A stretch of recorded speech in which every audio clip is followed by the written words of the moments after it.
It's shocking when you hear a prison break and two very dangerous people convicted of murder were on the loose. On the morning of June 6, 2015, prison guards at the Clinton Correctional Facility sounded the alarm after two inmates were found missing from their cells. All subjects escaped from the Clinton County Correctional Facility in Dannemora. Unknown direction of travel. I got a call from a panicked executive producer saying, "How quickly can you get here? It's going to be a while. I'm 3 hours away." "Oh, well, two murderers have escaped from Dannemora." What? Dannemora is a maximum security prison. It's a very old prison. It dates back to the Civil War. This is a very imposing place. It is surrounded by a wall, and it is 60 feet straight up. There are guard towers on the corners with guards with rifles, and it has a reputation for violence, lawlessness. You don't go there by accident. Richard Matt and David Sweat were no exception. Both men were convicted murderers serving life sentences at the Clinton Correctional Facility. These are two very violent men. Richard Matt was a 48-year-old convicted of multiple murders. He was sentenced to life and was sent to Dannemora for the kidnapping and dismemberment of a former boss. David Sweat was much younger. He was 34, also serving a life sentence for killing a sheriff's deputy in central New York. And those two became friends and were assigned to the honor block, which afforded them some privileges and really allowed all of this to unfold over time. These are very dangerous individuals. The state police ask that the public take no chances, make no efforts to apprehend them, and report any suspicious activity. If you see something, say something. As the manhunt got underway, details of the seemingly impossible escape began to emerge. The point of exit was the manhole cover down the block. There were a series of tunnels that connected to that manhole cover. They gained access from the back of their cell, which is a steel wall. They went through the steel wall into a catwalk, down an elaborate maze of pipes into tunnels, and exited a series of tunnels at the manhole cover. These two had sawed their way out of their cell using hacksaw blades that had been smuggled into the prison. They escaped basically through the utility line, the water sewer line. In fact, Richard Matt had to lose a lot of weight just so he could squeeze through some of these narrow tunnels to make it out. The escape process was so intricate, the two men practiced the route multiple times before finally going through with it. Once on the other side of the wall, they were able to disappear into the dense forest of upstate New York. The community of Dannemora is very much on edge because no one knows which direction they may be headed, on foot, in cars, and the fear seemed to escalate as each passing day produced no sightings and no capture. We went a week without a confirmed sighting of either of these two. More than 1,500 law enforcement officials, including local and state police, FBI and ATF agents, forest rangers, and marshals, all assisted in the search. Given the proximity to Canada, Border Patrol agents also played a huge role in the manhunt. We have a message for David Sweat and Richard Matt. We're coming for you, and we will not stop until you are caught.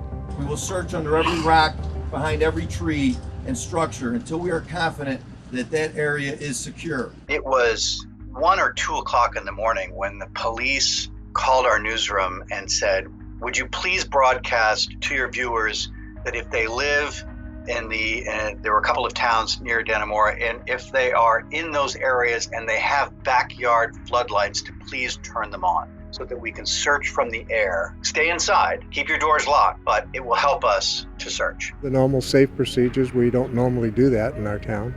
You know, town feels pretty safe until you get the news, and when they're only an hour or so away, then you start taking extra security precautions. We will offer a $100,000 reward for information that leads to the apprehension or arrest of both the escapees, $50,000 for the apprehension or arrest of one of the escapees.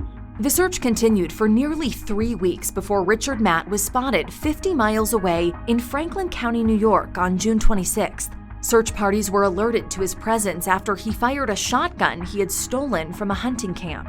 Members engaged subject Matt, who was hidden in the woods, And following engagement with him verbally, a U.S. Border Patrol agent fired his weapon, killing subject Matt. There's enormous relief, especially when Matt was killed. Then we knew that they were still local and that perhaps the end was near. I'll feel relieved when I hear what happened to the second one. I want him either captured or whatever his demise is in life. In fact, residents would face 2 more days of unease before authorities caught a break.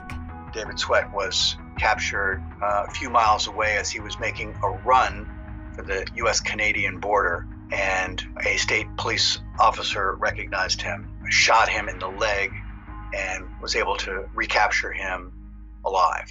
And we learned a lot from David Sweat about sort of how this scheme was planned and how they pulled it off. There's a ongoing investigation to find out exactly how they did this and the extent of cooperation they received from the people in the prison. We started to hear about Joyce Mitchell about a week in, and the police questioned her about what she knew. Joyce Mitchell was the prison's tailor, and the night of the escape, she checked herself into a hospital. She thought she was having chest pains. It turned out it was almost surely an anxiety attack.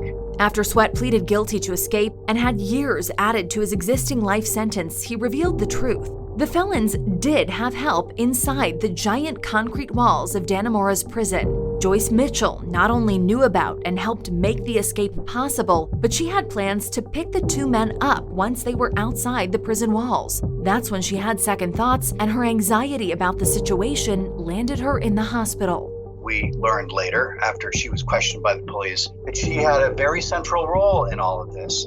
It helped facilitate the escape by helping to smuggle in some of these tools, and then was going to be the getaway driver when Matt and Sweat popped out of that manhole cover in the middle of the night, and she was going to drive them off and they were going to live happily ever after. That was the story that started to leak.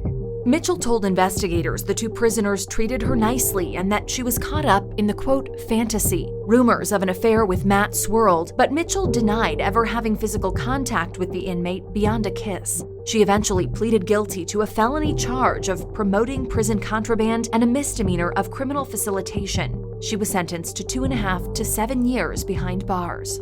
She got in over her head into something that she never should have started, but she did, and she's paying the price now, but she realizes that she made a horrible mistake. I never meant for any of this to ever happen, ever. I would take it all back if I could, but I can't.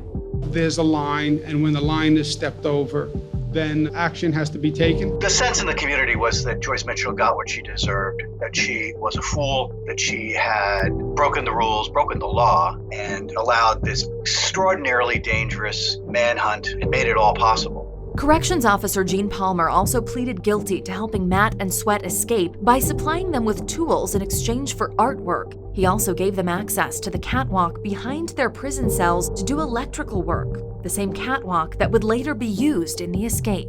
He was sentenced to 6 months in prison, but was released on good behavior after serving just 4 months.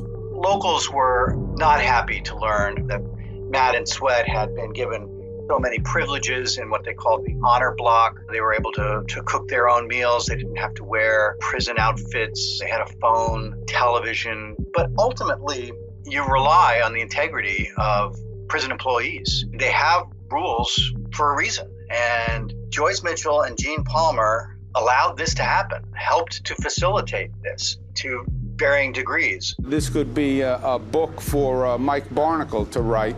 This was Cool Hand Luke meets Shawshank Redemption. The wild details of the prison escape and investigation captivated the world. Not only was the story turned into a made-for-TV movie, but in 2018, Showtime released a 7-part miniseries directed by Ben Stiller. I'm very proud that in my head, I had this idea of how I hoped the story would be told and how it would come out, and to finish is a great feeling. I want them to feel like they've been through an experience with these characters, and they see the complicated nature of what human beings are, and that everybody has a humanity, no matter how screwed up they are. And also maybe that they get an insight into what goes on in our prison system. I want to be a part of your dream. I didn't do anything wrong. I mean, not really wrong. Hollywood productions aside, these were real people This was real fear among our community members and our local viewers. I think the people of the Adirondacks didn't really appreciate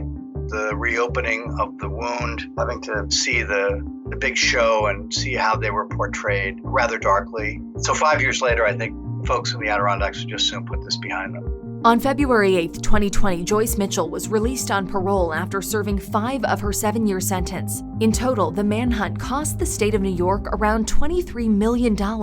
No one was injured except for the escaped prisoners. If you want to learn more about the details in this story and the people involved, check out the links in our description. I'm Alexandra Stone. Thanks for watching. Thanks for watching Dispatches from the Middle. Let us know your thoughts below and be sure to subscribe.